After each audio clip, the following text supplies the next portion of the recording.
അമ്മേ പരിശുദ്ധമേ, അമ്മേ പരിശുദ്ധമേ, ദൈവമാതാവേ, കൃപാസനത്തിലൂടെ ഞങ്ങൾക്കും ഞങ്ങളുടെ ദേശത്തിനും അമ്മ മധ്യസ്ഥം തേടി തന്ന എല്ലാ അനുഗ്രഹങ്ങൾക്കും കൃപകൾക്കും ഞങ്ങളിപ്പോൾ ഹൃദയം നിറഞ്ഞ നന്ദി പറയുന്നു. അമ്മേ പരിശുദ്ധമേ, ദൈവമാതാവേ, 2004 ഡിസംബർ 7 ഉച്ചകഴിഞ്ഞ് 2:30 കൃപാസനത്തിൽ സംഭവിച്ച അമ്മയുടെ പ്രത്യക്ഷപ്പെടലിനെ കുറിച്ച് തിരുസഭയ്ക്ക് സമർപ്പിച്ചിരിക്കുന്ന പഠനരേഖകളുടെ മേൽ സഭാത്മകമായ പഠനം ആരംഭിക്കുവാൻ ഞങ്ങൾ പ്രാർത്ഥിക്കുന്നു. അമ്മേ പരിശുദ്ധമേ, ഭൂസ്വർലോകങ്ങളുടെ രാജ്ഞിയായ അങ്ങേയ്ക്ക് ഭൗമ സംരക്ഷണത്തിനായി പ്രപഞ്ചപ്രകൃതിയെ തന്നെ തിരുസഭ പ്രതിഷ്ഠിക്കുവാൻ ഈ പ്രത്യക്ഷീകരണ വഴി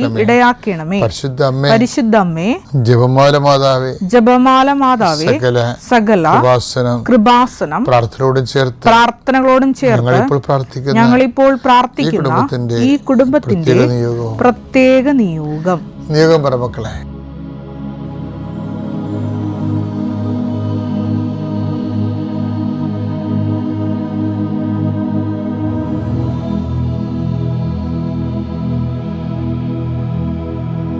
അമ്മയുടെ പ്രത്യക്ഷീകരണത്തിന്റെ ഈ അനുഗ്രഹവേളയിൽ ഞങ്ങൾക്ക് സാധിച്ചു തരുവാൻ കനിയണമേ. ആമേൻ. കർത്താവേ, നിന്റെ ഉന്നതമായ നാമത്തിന് സ്തോത്രം ചെയ്യുന്ന കർത്താവേ, നിന്റെ വിശുദ്ധ പൗരോഹിത്യത്തെ മഹത്വപ്പെടുത്തണമേ. കർത്താവേ, സഭയിലുള്ള സാന്നിധ്യം പ്രകടമാക്കണം. 39 വർഷം ഞാൻ അർപ്പിച്ച കുർബാനയുടെ യോഗ്യതയാൽ കൃപാസനത്താറെ ജീവനോടെ പ്രത്യക്ഷപ്പെട്ട പരിശുദ്ധ അമ്മയുടെ മാധ്യസ്ഥത്തിൽ ഞാൻ മക്കളെ സൗഹൃദം പ്രാർത്ഥിക്കുന്നു. എൻ്റെ കർത്താവേ, പല മനുഷ്യരും അവരുടെ സ്വന്തം കഴിവ് കൊണ്ട് നേടാത്ത കാര്യങ്ങൾക്ക് ദൈവത്തെ അവിടെ കൂടെ നിർത്തണം എന്നുള്ള ഒരൊറ്റ നിഷ്കളങ്കമായ ചിന്തയോടെയാണ് ഈ ഡെയിലി ബ്രെഡ് എന്നുള്ള പ്രോഗ്രാം തുടങ്ങാൻ വേണ്ടി ഞാൻ ദൈവത്തോട് ആവശ്യപ്പെട്ടത്. കർത്താവേ, അതിൻ്റെ ഗുണം ഓരോ മക്കൾക്ക് ഓരോ ദിവസവും കിട്ടിക്കൊണ്ടിരിക്കുകയാണ്. അവരൊക്കെ എല്ലാം അനുഗ്രഹിക്കുന്നതോട് നന്ദി പറയുന്ന കർത്താവേ, ഇന്ന് നീ അനുഗ്രഹിക്കേണ്ട മക്കളെ എവിടെയെല്ലാം താങ്കൾക്കൊരു സഹായം കിട്ടിയിരുന്നെങ്കിൽ അത് ആരോഗ്യപരമായ, സാമ്പത്തികമായ, സാമൂഹികമായ കൂട്ടായ്മയാകാം, ഒരു സഹായം കിട്ടിയിരുന്നെങ്കിലും ആഗ്രഹിക്കുന്ന എല്ലാവർക്കും അവിടെ യാതൊരു യോഗ്യതയും നോക്കാതെ ദൈവത്തിൻ്റെ അനർഗളമായി നിർഗളിക്കുന്ന കാരുണ്യം കൊണ്ട് അവരുടെ not by merit but by ഗ്രേസിൽ വർക്ക് ചെയ്യാൻ, അവിടെ കഴിവ് കൊണ്ടല്ല അങ്ങയുടെ കൃപ കൊണ്ടെന്ന രീതിയിൽ വർക്ക് ചെയ്യുന്ന ഒരു അനുഭവം കൊടുക്കാൻ വേണ്ടി പ്രാർത്ഥിക്കുന്നു.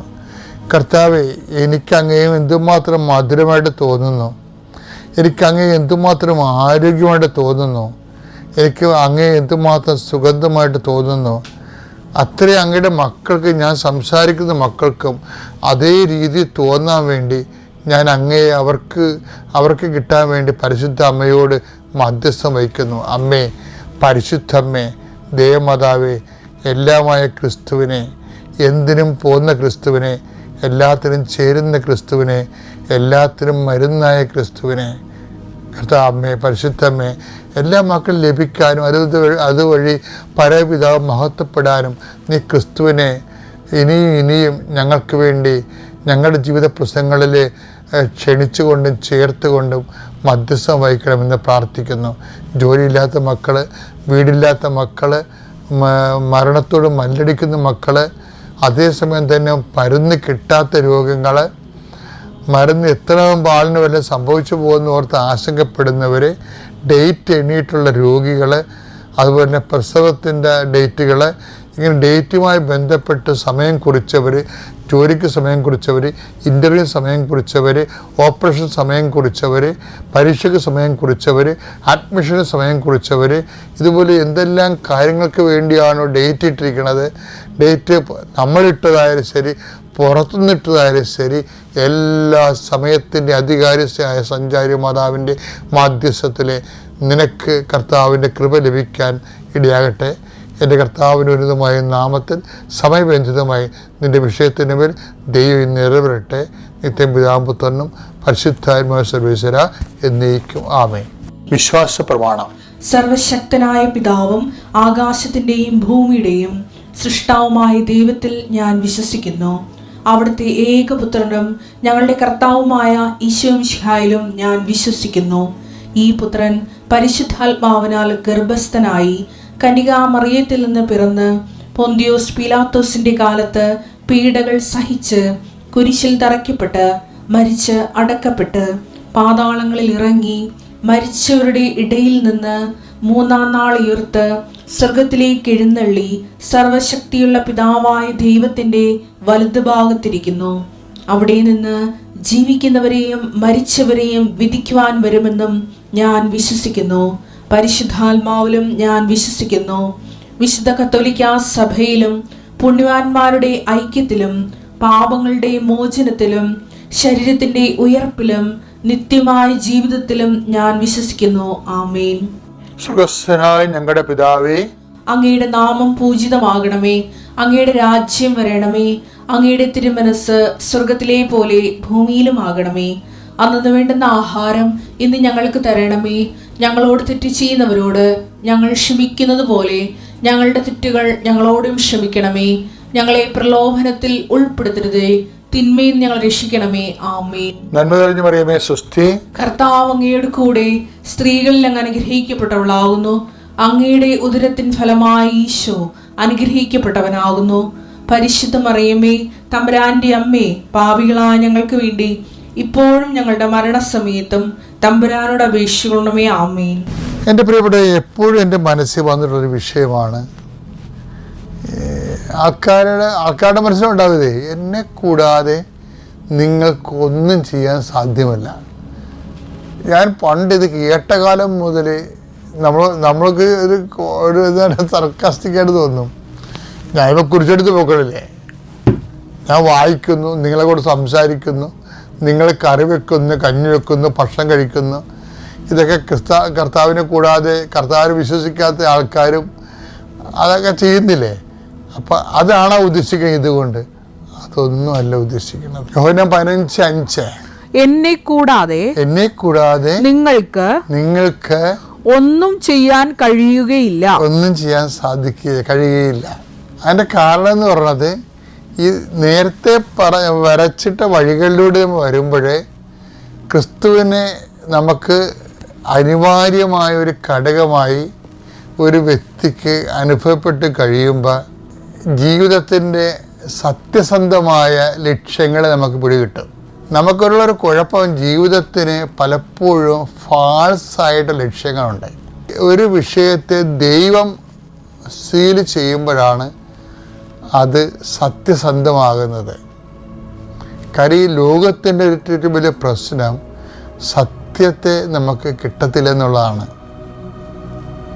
അതിൻ്റെ ഒരു വിഷയമൊക്കെ സത്യത്തെ ഇപ്പം തന്നെ നമ്മൾ ഇതുമാത്രം 1857 മുതൽ ശിപ്പായി ലഹളം മുതൽ 1942 ക്വിറ്റ് ഇന്ത്യ പ്രക്ഷോഭണം വരെ എത്ര സമരങ്ങൾ നടത്തി, ജാലിയൻ വാലാബാഗ് പോലെയുള്ള കൂട്ടക്കൊലകളൊക്കെ നടന്ന് നമ്മുടെ ജനങ്ങൾ രക്തം ചിന്തിയാണ് അവസാനം നമുക്ക് സ്വാതന്ത്ര്യം കിട്ടിയത്, അല്ലേ? സ്വാതന്ത്ര്യം കിട്ടിയെന്നുള്ള കാര്യം കൃത്യമായ കാര്യമാണ്. പക്ഷേ അതേസമയം തന്നെ ഈ സ്വാതന്ത്ര്യത്തെ സംരക്ഷിക്കാൻ വേണ്ടി നമുക്ക് എന്തുമാത്രം വില കൊടുക്കേണ്ടി വരുന്നു. അപ്പോഴേ സ്വാതന്ത്ര്യത്തിന് മുമ്പും സ്വാതന്ത്ര്യം വിലയുള്ളതായിരുന്നു, സ്വാതന്ത്ര്യം കിട്ടിക്കഴിഞ്ഞ സ്വാതന്ത്ര്യം അതിനേക്കാൾ വിലയുള്ളതായി. ഇപ്പം ബ്രഹ്മോസൊക്കെ എന്തുമാത്രം ഉണ്ടെങ്കിലാണ് ജീവിക്കാൻ പറ്റണേ, അല്ലേ? അപ്പം അതുകൊണ്ട് അപ്പം നമുക്ക് അൾട്ടിമേറ്റായി പറഞ്ഞു കഴിഞ്ഞാൽ സത്യം എപ്പോഴും കയ്യും തലയും പുറത്തിട്ടേക്കും, ജീവിതത്തിൻ്റെ സത്യങ്ങൾ. അപ്പം അതുകൊണ്ട് സത്യം എന്നുള്ള വിഷയത്തിൽ ക്രിസ്തു എപ്പോഴും മുറുകെ പിടിക്കും. എന്നൊരു ഈശോ പറയും, ഐ ആം ദി ട്രൂത്ത്. അങ്ങനെ വേറെ ആരും ക്രിസ്തു അല്ലാതെ ആരും പറഞ്ഞിട്ടില്ല. ട്രൂത്തിൻ്റെ കൂടെയാണ് ലൈഫുള്ളത്. എന്നുവെച്ചാൽ ടെമ്പററി ട്രൂത്തുണ്ട്, ലോങ്കേവിറ്റി കൂടിയ ട്രൂത്തുണ്ട്. ടെമ്പററി ട്രൂത്തിനാണ് നമ്മൾ അർത്ഥ സത്യമെന്ന്, ഭാഗിക സത്യമെന്ന്, കാലിക സത്യമെന്നൊക്കെ പറയത്തുള്ളൂ. ശാശ്വതമായ സത്യമെന്ന് പറഞ്ഞ് വേറൊരു സംഭവമുണ്ട്. അതാണ് സത്യം, യഥാർത്ഥ സത്യം എന്ന് പറയുന്നത്. അത് ക്രിസ്തുവിൻ്റെ കൂടെയാണ് പോണത്. യോഹന്നാൻ 14:6 യേശു പറഞ്ഞു, വഴിയും സത്യവും ജീവനും ഞാനാണ്. വഴിയും സത്യവും ജീവനും ഞാനാണ്. അമൂർത്തമായ കാര്യങ്ങളാണിത്. അതുകൊണ്ട് അബ്സ്ട്രാക്റ്റാണ് ഈ സംഭവങ്ങൾ. അബ്സ്ട്രാക്റ്റ് എന്ന് പറയുമ്പോൾ ആഭിഷികമാണ്. എൻ്റെ ബുദ്ധിയുമായിട്ടോ നിൻ്റെ ബുദ്ധിയുമായിട്ടോ ബുദ്ധിക്ക് വിഷയമാക്കേണ്ടി വരുന്ന അവസ്ഥകൾക്കാണ് ഇതിന് അബ്സ്ട്രാക്റ്റ് ആണോ ക്ലിയർ ആണോ എന്ന് പറയണത്. ഒരുപക്ഷെ നാളെ ഒരു തലമുറ ഇതിനേക്കാൾ ഐക്യു ഒക്കെ ഉള്ള ഒരു തലമുറ വന്നാൽ ചിലപ്പോൾ ഈ അബ്സ്ട്രാക്റ്റൊക്കെ മാറിപ്പോവും. ഇപ്പോഴത്തെ തലമുറക്കല്ല അബ്സ്ട്രാക്റ്റ് എന്ന് പറയണത്. ഇയാൾ ഇപ്പം കണ്ടുപിടിച്ചതല്ലത്. ഇത് മിഡീവൽ ഫിലോസഫിയുടെ കാലത്ത് തൊട്ട് അബ്സ്ട്രാക്റ്റ് ഉണ്ട്. അപ്പം അത് നമ്മുടെ ഇൻ്റലിജൻ്റ് വളർന്ന അനുസരിച്ച് കൊണ്ട് ഒരു പക്ഷെ നാളെ അബ്സ്ട്രാക്ഷൻ മാറിപ്പോവും. ലളിതമായിട്ട് തോന്നുന്നു. നമുക്ക് വലിയ കോംപ്ലിക്കേറ്റഡ് ആയുള്ള കാര്യങ്ങൾ ലളിതമായിട്ട് തോന്നുന്നു. CA പഠിക്കണവരില്ലേ, CA പഠിക്കണ മുമ്പ് അവർ കൊമേഴ്സ് എടുത്തുകൊണ്ട കാലത്ത് CAയുടെ സബ്ജക്റ്റുകൾ അവർക്ക് അബ്സ്ട്രാക്റ്റ് ആയിരുന്നു. CA പഠിച്ചു കഴിഞ്ഞപ്പോൾ അവർക്ക് ലളിതമായില്ലേ അത്. അതാണ്. അതുപോലെ ക്രിസ്തുവിലേക്ക് ആത്മീയമായി വളരുന്നതനുസരിച്ച് കൊണ്ട് ഈ അബ്സ്ട്രാക്റ്റ് മാറും. എന്നിട്ട് ക്രിസ്തു വളരെ ജീവിതബന്ധിയായിട്ട് തോന്നും നമുക്ക്. ക്രിസ്തു അല്ലാതെ ഒന്നും ജീവിതബന്ധി അല്ലെന്നും തോന്നും. അതുകൊണ്ട് തന്നെ ക്രിസ്തുവിനെ നേടാൻ വേണ്ടി ബാക്കിയെല്ലാം സ്വന്തം ജീവനെപ്പോലും ഉച്ഛിഷ്ടമായി കരുതിയ ആളാണ് പൗലോസ്. പൗലോസ് മാത്രമല്ല അപ്പോസ്തലന്മാരും. ഇപ്പം എന്തെങ്കിലും നഷ്ടപ്പെടാൻ പോകുന്നുണ്ടെങ്കിൽ വ്യക്തികളായാലും വസ്തുതകളായാലും വസ്തുക്കളായാലും അത് ക്രിസ്തുവിനേക്കാൾ വലുതല്ലെന്ന് അനുഭവിക്കാൻ കഴിഞ്ഞാൽ നമുക്ക് അതിജീവിക്കാൻ കഴിയും. കർത്താവ് നിങ്ങൾ അനുഗ്രഹിക്കട്ടെ. മൂന്നാമത്തെ സാക്ഷ്യം എന്ന് പറയുന്നത്, എൻ്റെ മകന് ജോലിക്ക് പോയിക്കൊണ്ടിരിക്കുമ്പോൾ അവിടെ ജോലിയുടെ ഭാഗമായിട്ട് കാലിന് ഒരു എക്സർസൈസൊക്കെ ഉണ്ടായിരുന്നു. അതിൻ്റെ ഫലമായിട്ട് ലിഗമെൻറ്റിന് ഒരു ബുദ്ധിമുട്ടുണ്ടാവുകയും കാല് പൊട്ടിപ്പോയിട്ടില്ല ലിഗമെൻറ്റിന്. പക്ഷേ അത് ഒരു പക്ഷേ മരുന്ന് കൊണ്ട് മാറിയില്ലെങ്കിൽ ഓപ്പറേഷൻ വേണമെന്ന് ഡോക്ടർ പറഞ്ഞിട്ടുണ്ടായിരുന്നു. പക്ഷെ ഞാൻ പ്രാർത്ഥിച്ചു, മാതാവേ എന്ത് ചെയ്യും, അവന് ജോലിക്കും പോകാൻ പറ്റൂലല്ലോ, മൂത്ത മകനല്ലേ, ആദ്യമായിട്ട് കിട്ടിയ നല്ലൊരു ജോലിയാണല്ലോ, കാലിന് ഇങ്ങനെ വന്നു കഴിഞ്ഞാൽ എന്ത് ചെയ്യുമെന്ന് ഓർത്ത് ഞാൻ പ്രാർത്ഥിച്ച് അവൻ്റെ കാലിൽ നോക്കുമ്പോൾ ഒരുപാട് നീരും ഒത്തിരി ബുദ്ധിമുട്ടുകളുണ്ട്. പക്ഷെ അവനെല്ലാം സഹിച്ച് എന്നോട് പറയും കുഴപ്പമില്ലെന്ന് പറയും.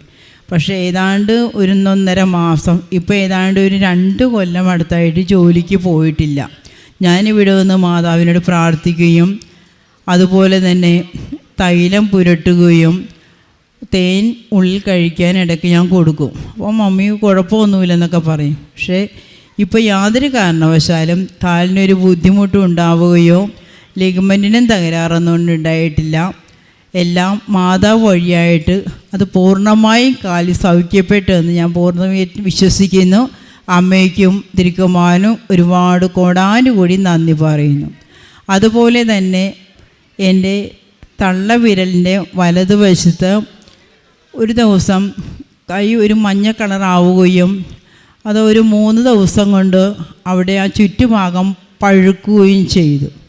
വല്ല മുള്ള് കൊണ്ടതായിരിക്കുമെന്ന് ഞാൻ പ്രതീക്ഷിച്ചിരുന്നു. പക്ഷേ ഞാനിങ്ങനെ 3 മണി രാത്രിയൊക്കെ ഇങ്ങനെ വേദനയോടെ ഇരിക്കുമ്പോൾ ഞാൻ ഓർക്കും.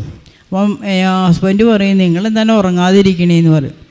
അപ്പം എനിക്ക് സങ്കടം കൊണ്ട് മിണ്ടാൻ പോലും പറ്റാത്ത അവസ്ഥയിൽ ഞാൻ വേഗം മാതാവിൻ്റെ തൈലം എടുത്ത് പുരട്ടിച്ചു. ഞാൻ പറയും, മാതാവേ എന്തോരം വേദന അമ്മ സഹിച്ചതാണ്, അതുപോലെ മാതാവേ ഇത് എൻ്റെ ഈ കൈ വിരലിൻ്റെ ചുറ്റുപഴുത്തിരിക്കുന്ന ഈ വശം എങ്ങനെയാണ് മാതാവേ, ഇത് അമ്മയ്ക്ക് അസാധ്യമായിട്ട് ഒന്നുമില്ല എന്ന് പറഞ്ഞു. പിറ്റേ ദിവസം ഭർത്താവ് എന്നോട് പറഞ്ഞ്, നിങ്ങളിങ്ങനെ വെച്ചുകൊണ്ടിരുന്ന കൈ പഴുപ്പിച്ച് ഇപ്പോൾ ഷുഗറൊന്നുമില്ല, പക്ഷേ ഇനി അവസാനം വലിയ ബുദ്ധിമുട്ടാവുമെന്ന് പറഞ്ഞു. പിറ്റേ ദിവസം ഞാൻ ഡോക്ടറിൻ്റെ അടുത്ത് പോയപ്പോൾ ഡോക്ടർ സ്കാൻ ചെയ്തിട്ട് പറഞ്ഞു, ഇത് വല്ലാതെ ഇരിക്കുന്നില്ല, ഇതെന്താ ഇത്ര ദിവസം വെച്ചുകൊണ്ടിരുന്നതെന്ന് പറഞ്ഞു. ഞാൻ പിന്നെ ഒന്നും പറഞ്ഞില്ല. സ്കാൻ ചെയ്ത് ഡോക്ടർ പറഞ്ഞ്, മുള്ള് ഒന്നും തൽക്കാലം ഒന്നുമില്ല, കുഴപ്പമൊന്നുമില്ല, മരുന്ന് തരാമെന്ന് പറയുകയും ചെയ്തു. എന്നാൽ എൻ്റെ മകൻ പറഞ്ഞു, മമ്മി എന്തിനാണ്, മമ്മി തന്നെ പറയുമല്ല, മാതാവ് ഒരുപാട് സഹിച്ചതെന്നേലേ പറയും, ഈശോയും സഹിച്ചിട്ടില്ലേ, അപ്പോൾ മരുന്ന് എന്തിനാണെന്ന് എൻ്റെ മകൻ തന്നെ പറഞ്ഞതിൻ്റെ ഫലമായിട്ട് ഞാൻ ആ തൈലം പുരട്ടുകയും ആ കൈ 3-4 ദിവസം കഴിഞ്ഞതിന് ശേഷം അവിടെ നിന്ന് പൂർത്തീകരിച്ച്, അതായത് ആ പഴുപ്പെല്ലാം തന്നെ മാറുകയും ഒരു കുഴപ്പമില്ലാതെ എനിക്കിവിടെ കൈ ഉയർത്തുവാൻ സാധിച്ചു. യേശുവേ നന്ദി, മാതാവിനും ഈശോനും കോടാനുകൂടി നന്ദി പറയുന്നു. ഇനിയും ഇതുപോലെ ഇവിടെ വന്നിരിക്കുന്ന ഒരുപാട് പേർക്ക് കൃപാസന മാതാവ് വഴിയായിട്ട് അമ്മയും ഈശോയും കോടാനുകൂടി നന്മകൾ തരട്ടെ. എല്ലാവരും ഞങ്ങളുടെ കുടുംബത്തിന് സംഭവിച്ച അനുഗ്രഹങ്ങൾ ഇവിടെ വന്നിരിക്കുന്ന ഓരോ മക്കൾക്കും ഉണ്ടാവട്ടെ എന്ന് ഞാൻ പ്രാർത്ഥിച്ചുകൊണ്ട് യേശുവേ സ്തോത്രം, യേശുവേ നന്ദി.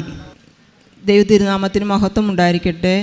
ഞാൻ മോളി സോണി, ഞാൻ എടക്കാട്ടുവേൽ സെൻറ്റ് മേരീസ് ഓർത്തഡോക്സ് സഭാംഗമാണ്. അമ്മയും തിരുക്കുമാരനും ഞങ്ങൾക്ക് ചെയ്തു തന്ന നന്മയ്ക്ക് നന്ദി പറയുന്നതിന് വേണ്ടിയാണ് ഞാൻ ഇന്നിവിടെ നിൽക്കുന്നത്. ഞാൻ 2019 ഓഗസ്റ്റ് മാസം 8-ാം തീയതിയാണ് ഇവിടെ വന്ന് ആദ്യമായിട്ട് ഉടമ്പടി എടുത്തത്. ഇതിനു മുന്നമായിട്ട് ഞാൻ ഒരു പ്രാവശ്യം ഈ തിരുനടയിൽ നിന്ന് സാക്ഷ്യം പറഞ്ഞതാണ്. പക്ഷേ ഞാൻ ആദ്യമായിട്ട് ഉടമ്പടി വെച്ച് ആദ്യത്തെ നിയോഗമാണ് ഇന്നിപ്പോഴെങ്കിൽ ഇവിടെ സാധിച്ചിരിക്കുന്നത്. എൻ്റെ മോൻ ബിടെക് മെക്കാനിക്കൽ എഞ്ചിനീയർ ആയിരുന്നു. അപ്പം ഞാൻ മനസ്സുകൊണ്ട് ആഗ്രഹിച്ചു എൻ്റെ മോനൊരു ഗവൺമെൻറ് ജോലി കിട്ടണമെന്നാണ് ഞാൻ ആഗ്രഹിച്ചത്. അപ്പോൾ അവനൊരു പ്രൈവറ്റ് കമ്പനിയിലാണ് ജോലി ചെയ്തുകൊണ്ടിരുന്നത്. അപ്പോൾ PSC ഒക്കെ എഴുതി 600ാമത്തെ റാങ്കിലാണ് കിടക്കുന്നത്. അപ്പോൾ 2022 ഒക്കെ ആയപ്പോഴത്തേക്കും പറഞ്ഞു, ഇനിയിപ്പോൾ ഇത് നോക്കിക്കൊണ്ടിരുന്നിട്ട് കാര്യമൊന്നുമില്ല, നമുക്ക് കാനഡയ്ക്കൊന്ന് പോകാൻ നോക്കിയാലോ എന്ന് പറഞ്ഞു. അപ്പം ഞാൻ നോക്കിയപ്പോൾ എനിക്ക് സാമ്പത്തികമായിട്ട് വളരെയധികം ബുദ്ധിമുട്ടുകളുണ്ട്. അപ്പോൾ ഞാൻ എൻ്റെ സഹോദരങ്ങളോട് പറഞ്ഞപ്പോൾ അവർ പറഞ്ഞു, പരീക്ഷ പഠിക്കാനുള്ള ഫീസ് ഞാൻ തരാം. അപ്പോൾ വേറൊരാൾ പറഞ്ഞു, എഴുതാനുള്ള ഫീസ് ഞാൻ തരാം. അപ്പോൾ അവൻ കാനഡയ്ക്ക് പോകാനായിട്ട് IELTS എഴുതി. IELTS നല്ല സ്കോറോടുകൂടി പാസ്സാവുകയും ചെയ്തു. അത് കഴിഞ്ഞപ്പോഴാണ് പിന്നെ ബാങ്കിൽ ലോണിൻ്റെ കാര്യങ്ങളൊക്കെ പോയപ്പോൾ പപ്പ പറഞ്ഞു, ഉള്ള വീടും പറമ്പൊക്കെ പണയപ്പെടുത്തി പോയിട്ട് പിന്നെ വഴിത്തിണ്ണെ കിടക്കാനാണോ എന്ന് ചോദിച്ചു. അത് കൊച്ചിനെ വല്ലാണ്ട് ഫീൽ ചെയ്തു. അപ്പോൾ പറഞ്ഞു, ഇനി പപ്പയുടെ സ്ഥലമൊന്നും എനിക്ക് വേണ്ട, ഞാനൊന്ന് നോക്കട്ടെ, എനിക്ക് ജോലി കിട്ടുമെന്ന് നോക്കട്ടെ എന്ന് പറഞ്ഞ് ആത്മാർത്ഥമായിട്ട് പഠിച്ചു. അപ്പം ഞാൻ എൻ്റെ വിശ്വാസത്തെ കൂടുതലായിട്ട് ഉറപ്പിക്കുകയും ചെയ്തു. മോനവിടെ പഠിച്ചു, ഞാൻ അമ്മയുടെ കാൽക്കാൽ മുറുകെ പിടിച്ചുകൊണ്ടേയിരുന്നു. അപ്പോൾ അത് കഴിഞ്ഞപ്പോഴാണ് നമ്മുടെ റെയിൽവേയുടെ 2019 നടക്കേണ്ട പരീക്ഷ 2022 റെയിൽവേയുടെ ഒരു എക്സാമിനേഷൻ നടന്നു. അപ്പോൾ അതിനെൻ്റെ കൊച്ച് പ്രിലിമിനറി നല്ല സ്കോറോടെ ഒരു പാസ്സായി. അത് കഴിഞ്ഞപ്പോഴത്തേക്കും അടുത്ത പരീക്ഷ വന്ന് ചെന്നൈയിൽ വെച്ച് നടന്നു. അതിന് നന്നായിട്ട് മാർക്കോടുകൂടി പാസ്സാവുകയും ചെയ്തു. അപ്പോൾ പിന്നെ മെഡിക്കലും ഫിസിക്കലും മെഡിക്കലും ഒക്കെ നടന്നു. തിരുവനന്തപുരത്ത് വെച്ച് 3 ദിവസത്തെ മെഡിക്കലും ഫിസിക്കലും ഒക്കെ ആയിട്ട് നടന്നപ്പോഴത്തേക്കും ഫിസിക്കൽ നല്ല ഭംഗിയായിട്ട് നടന്നു. മെഡിക്കലിൽ മറ്റേ ഐ ടെസ്റ്റ് വന്നപ്പോഴത്തേക്കും അവൻ്റെ കണ്ണിന് മതിയായ കാഴ്ചയില്ല എന്നൊരു കാരണത്താൽ അത് പുറത്താവുമോ എന്നൊരു സംശയം പോലെ വന്നു. അപ്പം ഞാൻ മാതാവിൻ്റെ കാശ് രൂപം എപ്പോഴും ഞാൻ കൈ കൊടുക്കുമായിരുന്നു. അന്ന് ഞാൻ കൊടുത്തിട്ട് അവൻ അത് ഫയലിൽ വെച്ചിട്ട് കയ്യിലെടുക്കാൻ മറന്നുപോയി. അപ്പം ഞാൻ ഒരു 12 മണിയായപ്പോഴത്തേക്കും ഈ പിള്ളേർ പരീക്ഷ എഴുതാൻ പോകുമ്പോൾ ഞാൻ വീട്ടിൽ നിന്ന് മുട്ടുമ്പിൽ നിന്ന് പ്രാർത്ഥിക്കും. 12 മണിയായപ്പോഴത്തേക്കും അവൻ എനിക്കെന്തോ ഭയങ്കര ഒരു വിഷമം തോന്നി. അപ്പം വിളിക്കാനും മടിയാണല്ലോ എന്ന് വിചാരിച്ച് വിളിച്ചില്ല. 12 മണിയായപ്പോൾ അവൻ എന്നെ വിളിച്ചു, അമ്മേ ആകെ വിഷമത്തിലാണല്ലോ, അവരെൻ്റെ കണ്ണിന് കാഴ്ച കുറവാണെന്നാണല്ലോ പറയുന്നതെന്ന് പറയും. അപ്പം ഞാൻ ചോദിച്ചു, കാശ് രൂപം കയ്യിൽ എടുത്തില്ലായിരുന്നോ, മാതാവിൻ്റെ കണ്ണ് ടെസ്റ്റ് ചെയ്തോളൂ, എന്ത് ചെയ്യുമെന്ന് ചോദിച്ചു. അപ്പോഴാണ് ഒരു നല്ല ലേഡി സ്റ്റാഫായിരുന്നു അവിടെ ഇരുന്ന്. അവർ പറഞ്ഞു, തിരുവനന്തപുരത്ത് ഒരു നല്ല ഹോസ്പിറ്റലിൽ പോയി വേഗം ഒന്ന് ടെസ്റ്റ് ചെയ്തിട്ട് വരാൻ പറഞ്ഞു വിട്ടു. അപ്പോൾ ബോർഡ് മെമ്പേഴ്സ് എല്ലാം റൗണ്ടിൽ ഇങ്ങനെ ഇരിക്കുമായിരുന്നു. അപ്പോൾ അവന് വേഗം ഒരു ഓട്ടോറിക്ഷ വിളിച്ച് വേഗം ഏതൊരു ഹോസ്പിറ്റലിൽ പോയി ടെസ്റ്റ് ചെയ്തു. അപ്പോൾ അവിടെ ചെന്നപ്പോൾ ഇവൻ്റെ മുഖഭാവമൊക്കെ കണ്ടപ്പോൾ അവർ പറഞ്ഞു, വേഗം ടെസ്റ്റ് ചെയ്ത് നീ ഓടിപ്പൊക്കോളാൻ പറഞ്ഞു.